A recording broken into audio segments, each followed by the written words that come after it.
In Shanghai, night doesn't slowly arrive. It takes over. One moment, the city feels almost familiar, and the next, it feels like the future. From above the Huangpu River, the skyline begins to glow in every direction. Glass towers light up.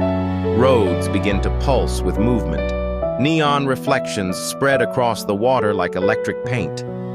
And suddenly, Shanghai no longer feels like a city. It feels alive. What makes Shanghai feel different at night isn't just the size, it's the speed. Everything moves. The traffic, the lights, the screens, the people. Even late into the night, there's still momentum everywhere. Scooters glide through narrow streets. Crowds spill out from shopping centers. Trains continue carrying thousands of people beneath the city. And somehow, none of it feels chaotic.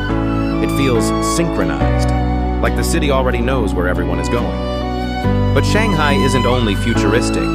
That's what surprises people. Because hidden between massive skyscrapers and glowing towers, there are still pieces of old Shanghai quietly surviving.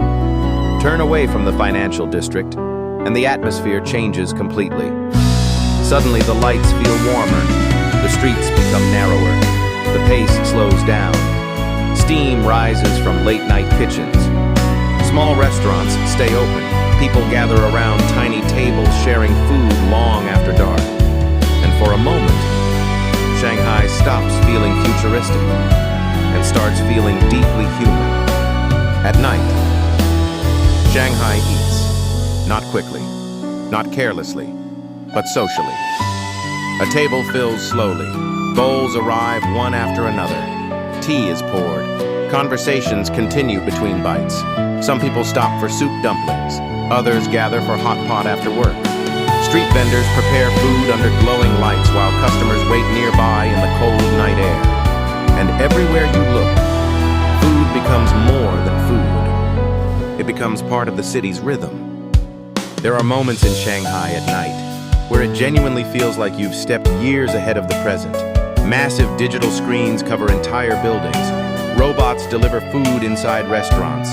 Delivery riders move through the city non-stop. Everywhere, there is light. But unlike many cities where light feels overwhelming, Shanghai somehow turns it into atmosphere.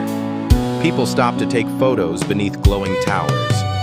Couples walk beside the river. Friends gather outside cafes that stay open long into the night.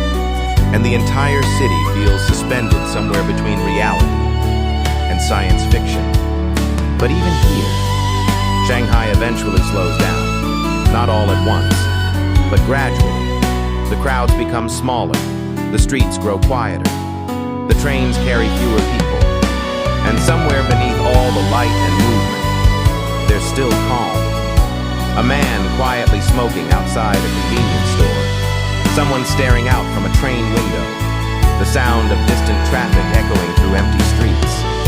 And for the first time, all night, Shanghai feels reflective, almost peaceful. Before sunrise, Shanghai begins to change again. Street cleaners wash the sidewalks. The final neon signs flicker off. Morning trains begin to fill. And slowly, the future-looking city returns to something ordinary, but only for a few hours, because when night falls again, Shanghai will transform all over again, not into a city that sleeps, but into one that never fully stops moving. And maybe that's why Shanghai at night feels unforgettable. Not because it looks futuristic, but because it feels like you're watching tomorrow happen in real time. Every place has a story. Velari Asia.